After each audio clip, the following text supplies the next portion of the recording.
സുഹൃത്തുക്കളെ, സക്കറിയുടെ പോസ്റ്റാണ്. അങ്ങനെ ഞാൻ പറഞ്ഞിട്ടില്ല. കുംഭമേളയെക്കുറിച്ചുള്ള എൻ്റെ പുസ്തകം വായിക്കാൻ വ്യാജ പോസ്റ്റ് ഇട്ടവരെ ക്ഷണിക്കുന്നു, സക്കറിയ പറഞ്ഞിരിക്കുന്നു. സുഹൃത്തുക്കളെ, സക്കറിയ എന്ന് പറയുന്നത് ഒരു എഴുത്തുകാരനാണ്. ഇദ്ദേഹം കുംഭമേളയെക്കുറിച്ച് കുറച്ച് വർഷങ്ങൾക്ക് മുമ്പ് ഒരു പുസ്തകം എഴുതിയിട്ടുണ്ട്. ആ പുസ്തകത്തിന്റെ പേര് ഇങ്ങനെയാണ്: ബംബം ഹരാഹര, ബംബം ബോൽ എന്ന് പറയുന്ന ഇങ്ങനത്തെ ഒരു പുസ്തകം സക്കറി എഴുതിയിട്ടുണ്ട്. ഇത് യാഥാർത്ഥ്യമായിട്ടുള്ള പുസ്തകമാണ്. എന്താണ് കുംഭമേളയിൽ നടന്നുകൊണ്ടിരിക്കുന്നത്? അവിടെയുള്ള എല്ലാ സന്യാസിമാരും കള്ളന്മാരാണോ, നുണയന്മാരാണോ, നല്ലവന്മാരും എല്ലാവരും ഉണ്ടോ എന്നുള്ളതിനെ കുറിച്ചൊക്കെ സക്കറിയ അവിടേക്ക് യാത്ര ചെയ്ത് എഴുതിയൊരു പുസ്തകമാണ്. സംഗതി അവിടെ എടുക്കട്ടെ, സംഗതി എന്താണെന്ന് വ്യക്തമാക്കി തരാം. കുംഭമേള എന്നുള്ള പേരിട്ട ആ ഒരു ആഘോഷം നമ്മുടെ മലപ്പുറത്ത് തിരുനാവായയിൽ സംഭവിച്ചു കഴിഞ്ഞു. ആയിരക്കണക്കിന് ആളുകൾ ഇതെന്താ സംഭവം എന്നറിയാൻ വേണ്ടി വന്നു. പല ആളുകൾ അവിടെ വന്നത് ഇവിടെ നടക്കുന്നത് യഥാർത്ഥത്തിലുള്ള എന്ത് കാര്യമാണ്, ഇനിയിപ്പോൾ ഉത്തരേന്ത്യ നടക്കുന്ന എന്ത് റെപ്ലിക്കയാണ് ഇവിടെ ഉള്ളതൊക്കെ അറിയാൻ വേണ്ടിയിട്ടാണ് വന്നത്. അല്ലാതെ ഭയങ്കര ആരാധനയും വിശ്വാസം ഭ്രാന്ത് തലക്കി കയറിയിട്ടുള്ള ആളുകളൊന്നല്ല എന്ന് കൃത്യമായിട്ട് പറയേണ്ടി വരും. എന്തായാലും ഇവിടെ വന്ന് കഴിഞ്ഞ് പോയതിനു ശേഷം സക്കറിയുടെ പേരിൽ, സക്കറി എന്ന് പറയുന്ന എഴുത്തുകാരന്റെ പേരിൽ ഒരു പോസ്റ്റ് ഇങ്ങനെ കാണാനുണ്ട്. നോക്കിയേ,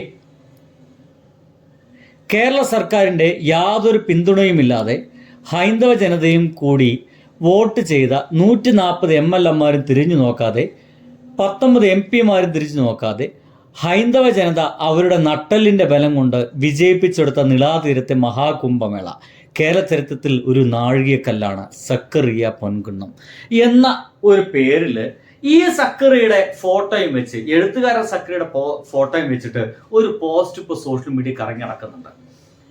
കേരള സർക്കാരിന്റെ ഒരു സഹായം കൂടാതെ ഇതാ ഇവിടെ വിജയിപ്പിച്ചിരിക്കുന്നു എന്ന് ഏതോ ഒരു സംഘപരിവാറുകാരനാണ് വിട്ടത്.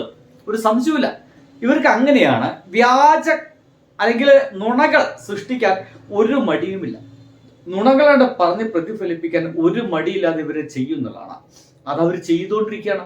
ഒരു പക്ഷേ ഇത് എൻ്റെ വീഡിയോ കാണുന്ന കുറച്ച് പേര്, സക്കറിയുടെ വീഡിയോ ഷെയർ ചെയ്യപ്പെട്ടതിന്റെ ഭാഗമായിട്ട് കാണുന്ന കുറച്ച് പേര് മാത്രം സക്കറിയ എന്ന് പറയുന്ന മനുഷ്യൻ അങ്ങനെയൊന്നും സംഗതി പറഞ്ഞിട്ടില്ല എന്ന് വ്യക്തമായിട്ട് മനസ്സിലാക്കാൻ സാധിക്കും.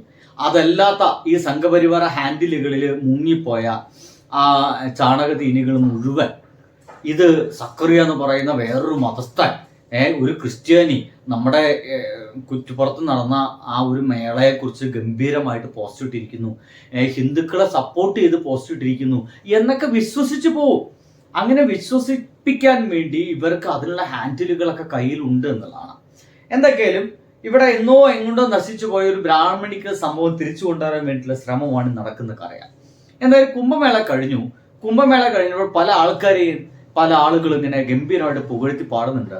എന്നാൽ ആ പുകഴ്ത്തി പാടുന്നതിനൊപ്പം തന്നെ ആക്ച്വലി നമ്മൾ അഭിനന്ദിക്കേണ്ട ഒരു വിഭാഗം ജനതയെ, ഒരുപക്ഷെ നമ്മൾ തിരിച്ചറിയേണ്ട ഒരു വിഭാഗം ജനതയെ ആരും തിരിച്ചറിയില്ല. പക്ഷേ മനോരമ എന്ന് പറയുന്ന ആ ഒരു വാർത്താ മാധ്യമം മാത്രം ഗംഭീരമായിട്ട് എഴുതിയിട്ടുണ്ട്.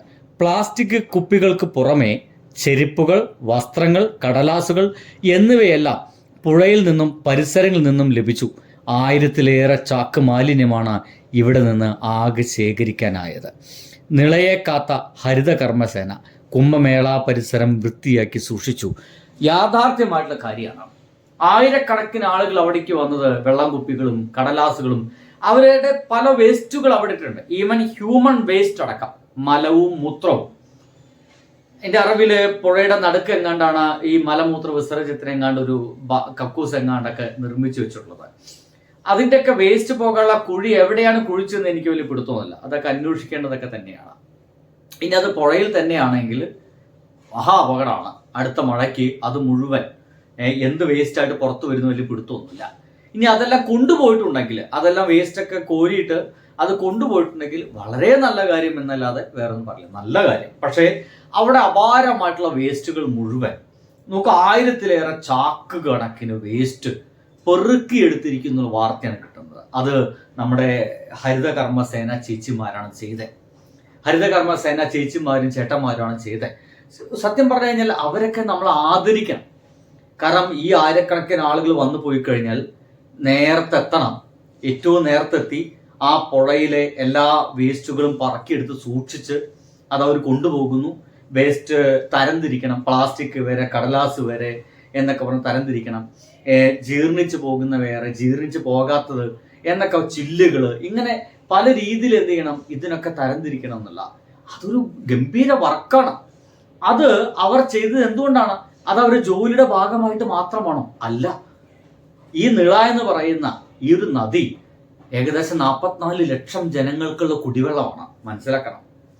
ഇത് മുങ്ങി നിവർന്ന് പുണ്യം നേടാൻ വേണ്ടിയിട്ടുള്ള നദിയായിരിക്കും ചിലർക്കെങ്കിൽ, മറ്റു ചിലർക്ക് ഇത് കുടിവെള്ള സ്രോതസ്സാണ്. ആയിരക്കണക്കിന് ആളുകളുടെ കുടിവെള്ളമാണ് ആ ഒഴുകി പോകുന്നത്. അതുകൊണ്ട് തന്നെ ആ കുടിവെള്ളം സംരക്ഷിക്കുക എന്ന് പറയുന്നൊരു പരിപാടിയുണ്ട്, തീർച്ചയായിട്ടും ചെയ്യണം. അല്ലെങ്കിൽ ഇപ്പൊ തന്നെ ഇവിടെ ഈ ഹരിതകർമ്മസേനയും മറ്റൊക്കെ ഉള്ളതുകൊണ്ടാണ് ഒരു തരത്തിൽ അതൊക്കെ ക്ലീൻ ആയി പോയെന്നൊക്കെ പറയേണ്ടി വരും. അതല്ലെങ്കിലും ഒന്ന് ആലോചിച്ച് നോക്കി, നാശമാവില്ലേ? നമുക്ക് ഉത്തരേന്ത്യയിലത്തെ അവസ്ഥയൊക്കെ നമുക്ക് അറിയുന്നില്ലേ? ഗംഗാ നദിയുടെ അവസ്ഥയൊക്കെ നമ്മൾ മനസ്സിലാക്കിയതാണ്. ഈ കുംഭമേള കഴിഞ്ഞതിന്റെ ഭാഗമായിട്ട് ആ വെള്ളത്തിൽ മുഴുവൻ വേസ്റ്റ് ആയിരുന്നു, പക്കാ വേസ്റ്റ്. ഒരു മനുഷ്യർക്ക് അതിലൊക്കെ എന്ത് ധൈര്യത്തിലാണ് ആളുകൾ മുങ്ങി നിവരുന്നത് എന്നൊക്കെ പല മാധ്യമങ്ങളും റിപ്പോർട്ട് ചെയ്യപ്പെട്ടതാണ്. അത് ഒരു അനുവദിക്കപ്പെട്ടതിനേക്കാൾ കൂടുതൽ ഈക്കോളി ബാക്ടീരിയകളാണ് അത് ഉണ്ടായിരുന്നൊക്കെ വാർത്ത വന്നതാണ്. ഇനി ഇത്തരം പരീക്ഷണങ്ങൾ, ഇത്തരം പരിശോധനകളൊന്നും നടത്തിയിട്ടില്ല. ആ വെള്ളം ഇപ്പം ഇനി കുടിവെള്ള യോഗ്യമായിട്ടുള്ള വെള്ളമാണോ? ഇപ്പോൾ ആ ഒഴുകിക്കൊണ്ടിരിക്കുന്ന ആ കെട്ടി നിർത്തപ്പെട്ട വെള്ളം എത്രത്തോളം കുടിവെള്ളത്തിന് യോഗ്യമാണ്, കുടിക്കാൻ യോഗ്യമാണ് എന്ന അന്വേഷണമൊന്നും നടത്തിയിട്ടില്ല. അതൊക്കെ വളരെ പെട്ടെന്ന് നടത്തേണ്ടതാണ്. അല്ലെങ്കിൽ ഒരുപാട് പേരുടെ ജീവന്, ഒരുപാട് കുഞ്ഞുങ്ങളുടെ ജീവന് ഉത്തരം പറയേണ്ടി വരുമെന്നുള്ളതാണ്. അത്രയ്ക്ക് ഭീകരമായ അവസ്ഥയിൽ ഒരു പ്രദേശത്തെ മാറ്റിക്കളയും എന്നുള്ളത് കൂടി നമ്മൾ മനസ്സിലാക്കണം. ശരിയാണ്, ആഘോഷങ്ങളൊക്കെ വേണം. അതിനൊപ്പം തന്നെ പ്രകൃതിയെ സംരക്ഷിച്ചുകൊണ്ടൊരു ആഘോഷം വേണം. എന്തായാലും ഇത് വലിയ നശിപ്പൊന്നും അവിടുത്തെ പ്രകൃതിക്ക് സംഭവിച്ചിട്ടില്ല എന്നുള്ളതാണ്. പക്ഷേ ഇങ്ങനെയൊക്കെ ആയിട്ടും നുണ പ്രചരിപ്പിക്കുന്നതിൽ ഇവർ വളരെയധികം മുൻപന്തിയിൽ തന്നെയാണെന്നൊക്കെ പറയേണ്ടി വരും. നുണ ഇങ്ങനെ പ്രചരിപ്പിച്ചുകൊണ്ടിരിക്കുകയാണ്. സക്രിയെ പോലുള്ള ആളുകൾ, ഒരാൾ സപ്പോർട്ട് ചെയ്യാതെ, മാധ്യമങ്ങൾ സപ്പോർട്ട് ചെയ്യാതെ, രാഷ്ട്രീയ പ്രവർത്തകർ അവിടേക്ക് വന്നു നോക്കാതെ അതിനെ നിശബ്ദമായിട്ട് ഇല്ലാണ്ടാക്കി എന്നാണ് പറയേണ്ടി വരിക. അതായത് ഇങ്ങനെ ഒരു ആഘോഷം കേരളത്തിൽ വേണോ എന്നാണ് എല്ലാ മാധ്യമങ്ങളും ചിന്തിച്ചുണ്ടായിരിക്കുക. ഇങ്ങനെ എല്ലാ സന്യാസിമാരും പല ഫേക്കുകളും പുരാതന കാലങ്ങളിലെ എന്നൊക്കെ പറഞ്ഞിട്ട് കയ്യിൽ അടിപൊളി വാച്ചുകളും കാലില് ക്രോക്സിന്റെ ചെരുപ്പൊക്കെ ഇട്ട് വരുന്ന സന്യാസിമാരൊക്കെ വേണം. ഇങ്ങനെയാണോ സന്യാസിമാർ നമ്മുടെ പുരാതന ഇന്ത്യയിലൊക്കെ സഞ്ചരിച്ചു കൊണ്ടിരുന്നത് എന്ന് നമ്മൾ കേട്ടിട്ടുള്ളത്? അല്ലല്ലോ. നഗ്നപാതരായി, അല്ലേ? അന്യമത വിദ്വേഷമില്ലാതെ എല്ലാ മതങ്ങളെയും ഒരുപോലെ കാണുന്ന, എല്ലാ മനുഷ്യരെയും ഒരുപോലെ കാണുന്ന ദൈവത്തിലേക്കുള്ള ഒരു പാതയായിട്ടാണ് സന്യാസത്തൊക്കെ സ്വീകരിച്ച് മുന്നോട്ട് പോരുന്നത്. ഇപ്പോൾ ഇവിടേക്ക് വരുന്ന സന്യാസിമാരൊക്കെ എങ്ങനെയാ വരുന്നത്? അടിപൊളി കാറിലാണ്, അതിഗംഭീര കാറിലാണ്, ഏറ്റവും വില കൂടിയ കാറിലാണ് സഞ്ചരിക്കുന്നത്, ഏറ്റവും വില കൂടിയ വാച്ചും മറ്റൊക്കെയാണ് ധരിച്ചുകൊണ്ടിരിക്കുന്നത്, ഏറ്റവും വില കൂടിയ മൊബൈൽ ഫോണുകൾ ഉപയോഗിക്കുന്നത്, അവർ സോഷ്യൽ മീഡിയ കൈകാര്യം ചെയ്യുന്നു. ഒരുപക്ഷെ ഇത് കലികാലം എന്നാണ് പറയുന്നത്. കലികാലത്തിന്റെ ഒരു പ്രൊഡക്റ്റ് അല്ലേ ഈ സോഷ്യൽ മീഡിയ എന്ന് പറയുന്നത്? കലികാലത്തിന്റെ ഒരു പ്രൊഡക്റ്റ് അല്ലേ ഇതാ ഈ മൊബൈൽ ഫോൺ എന്ന് പറയുന്നത്? ഈ കലികാലത്തിൽ ഉണ്ടായ ഒരു പ്രൊഡക്റ്റ് അല്ലേ? അങ്ങനെയാണെങ്കിൽ ഇത്തരം സന്യാസിമാർ ഇതൊക്കെ ഉപയോഗിക്കാൻ പാടുണ്ടോ? പാടില്ല, അല്ലേ? ഒരു ലോജിക്കൽ ആലോചിച്ച് നോക്കണേ, എന്റെ നെഞ്ചത്തോട് കയറണ്ട. ലോജിക്കലി ചിന്തിച്ചു നോക്കെ. അങ്ങനെയാണെങ്കിൽ കലികാലത്തിൽ ഉണ്ടാക്കപ്പെട്ട ഇത്തരം പ്രൊഡക്റ്റുകൾ ഉപയോഗിക്കാൻ പാടില്ല. കലികാലത്തിൽ ഉണ്ടാക്കപ്പെട്ട ക്രോക്സ് പോലെയുള്ള മൃഗത്തിന്റെ മറ്റൊക്കെ തോലുകൊണ്ടും മറ്റൊക്കെ ഉണ്ടാക്കുന്ന ആ ഒരു വില കൂടിയ 3000, 4000, 5000 രൂപയുണ്ട് ഒരു ക്രോക്സിന്റെ ഒക്കെ ചെരുപ്പുകൾ. അത്തരം ചെരുപ്പുകൾ ഉപയോഗിക്കാൻ പാടില്ല, വില കൂടിയ വാഹനങ്ങൾ ഉപയോഗിക്കാൻ പാടില്ല, നഗ്നപാതരായി സഞ്ചരിക്കണം, അല്ലെ? വഴിവെക്കില് ഭിക്ഷയായി കിട്ടുന്ന ഭക്ഷണങ്ങൾ കഴിക്കണം. അങ്ങനെയാണ് ഇപ്പോഴത്തെ പുതിയ സന്യാസിമാരെല്ലാം. പിന്നെ ഇവർ എന്തിനെ പുനരുജ്ജീവിപ്പിക്കുന്നു എന്നാണ് പറഞ്ഞുകൊണ്ട് വരുന്നത്? വലിയ കൺഫ്യൂഷൻ ഉണ്ടാക്കുന്ന കാര്യങ്ങളാണ് ഇപ്പൊ നമുക്ക് ചുറ്റും നടക്കുന്ന കാര്യത്തിൽ സംശയമൊന്നുമില്ല. ഒപ്പം തന്നെ ഇതിന് എന്തൊക്കെയോ ഭയങ്കര സപ്പോർട്ട് കിട്ടിയെന്നുള്ള വാർത്ത ഇവർക്ക് ക്രിയേറ്റ് ചെയ്യുകയും വേണം. അതിലുള്ള എല്ലാ ശ്രമങ്ങളും നടക്കുന്നുണ്ട് എന്നുള്ളതാണ്. എന്തൊക്കെയാലും നിങ്ങളുടെ അഭിപ്രായങ്ങൾ സത്യസന്ധമായിട്ട് തന്നെ ഒന്ന് എഴുതാൻ ശ്രമിക്കുക. ബൈ.